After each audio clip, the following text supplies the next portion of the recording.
Halo, assalamualaikum warahmatullahi wabarakatuh. Ini adalah take kedua gara-gara Iku mau itu tadi kameramen sudah ngomong panjang lebar 5 menit, mic-nya mati, kurang ajar. Memang dasar kameramen, pas kamu kameramen. Oke, kita kembali membahas yang itu tadi ya, yang sempat mic mati, yaitu tentang kelompok-kelompok yang ada di sekolah kefarmasian. Jadi waktu saya jadi apoteker ini, jadi preseptor, itu banyak anak-anak yang PSPA atau magang di tempat saya itu mengeluh tentang temannya yang tidak mau mengerjakan. Pak, ini tidak mau mengerjakan, Pak ini kayak gini, Pak ini kayak gini, Pak ini kayak gini, Pak ini kayak gini. Sama seperti saya waktu kuliah.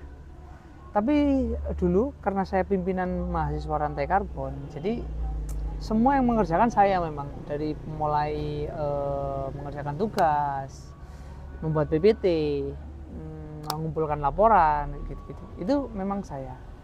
Cuma waktu ngeprint, waktu menjilid itu anak-anak yang malas-malas itu aja tak minta uang.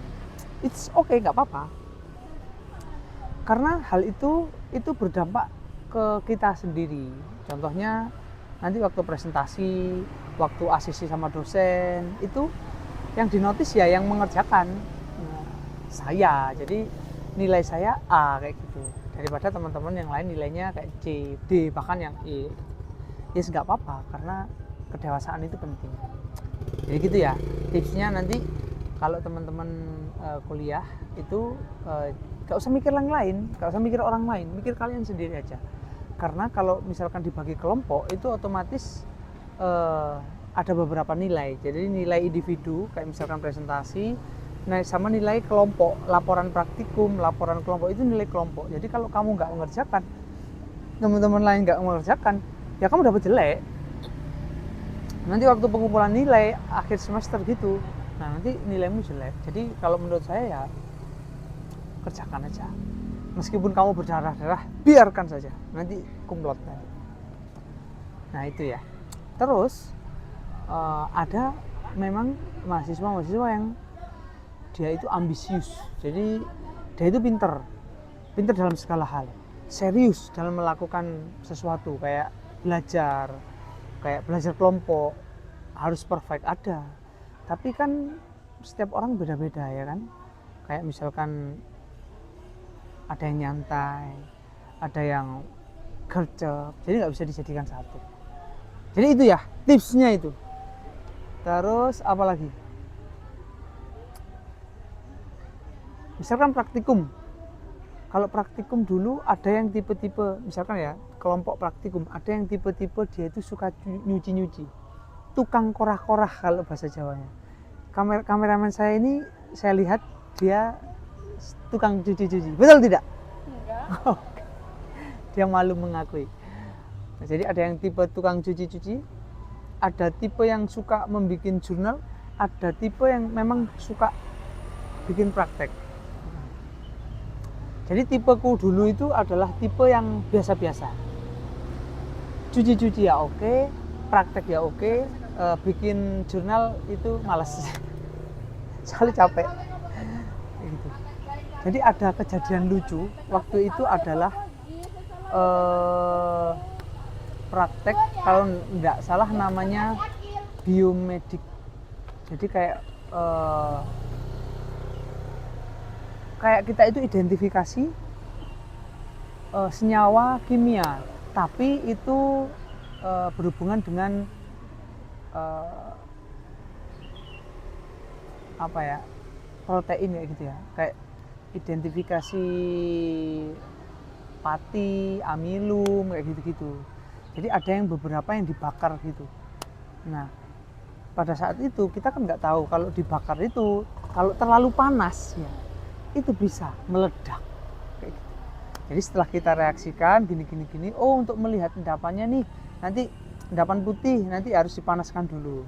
Nah ada namanya bunsen teman-teman. Jadi kayak bunsen itu semacam kayak kompor kecil ya, kayak kalau zaman dulu kayak cempluk, tapi sekarang nggak ada ya cempluk.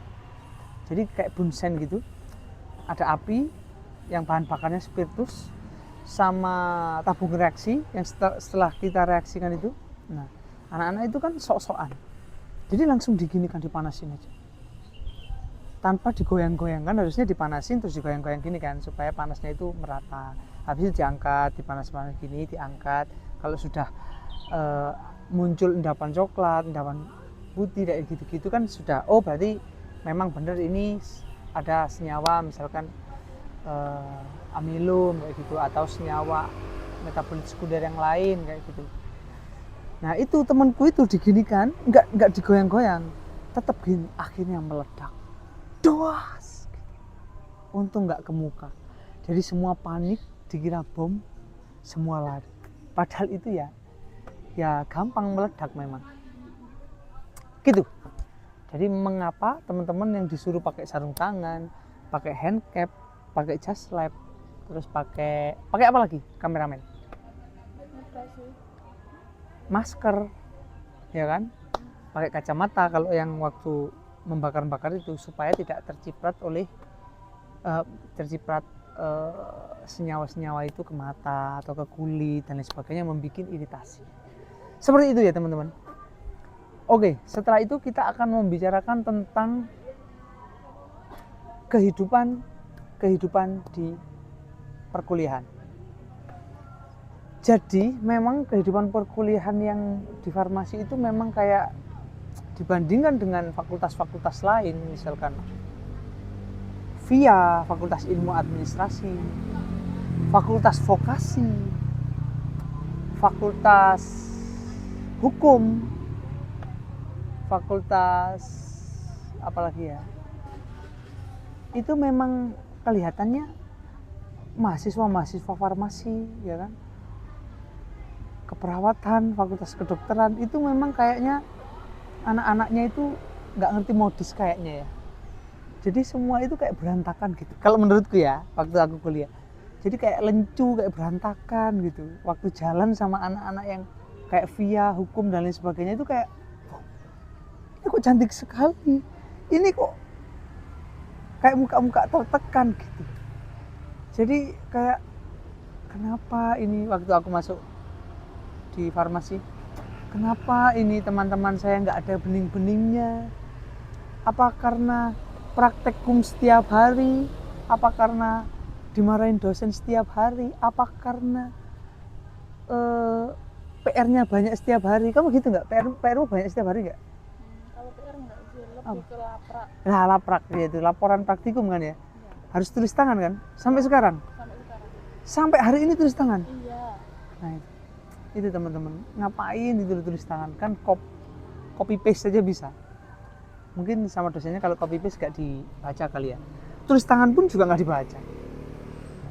Nah itu, jadi aku lihat ya teman-teman seangkatan atau satu kelas itu kayak gak ada yang cantik sama sekali. Jadi aku sama teman-teman cowok, gimana ini kita cari cewek anak farmasi atau anak via atau anak hukum yang lebih cantik-cantik. Oke, kalau begitu kita cari yang anak via. Nah, ternyata kita cari anak via tidak mau sama anak farmasi. Aduh, kasihan. Oke, kalau begitu kita cari anak hukum. Setelah cari anak hukum tidak mau sama anak farmasi. Oke. Karena tidak mau, anak hukum tidak mau, anak via tidak mau, anak kedokteran tidak mau, akhirnya ya sudahlah, kita cari anak farmasi sendiri. Kita terima kelencuan-kelencuan itu, kita anggap sebagai kecantikan alami yang hakiki dari anak-anak farmasi. Tapi setelah bertahun-tahun terus ketemu anak farmasi yang sekarang, tentunya membel hambar farmasi. Kamu tahu kan membel hambar farmasi? Lihat di Instagram, itu kan cantik-cantik. Kenapa cantik-cantik ya? Kok bisa? Oke, karena ini sudah 9 menit dan tidak terasa, kita akan membahas episode selanjutnya tentang bagaimana kehidupan anak farmasi ketika percintaan. Oke? Oke, stay tune di Humble Farmasi. Terima kasih sudah hadir. Dadah, assalamualaikum.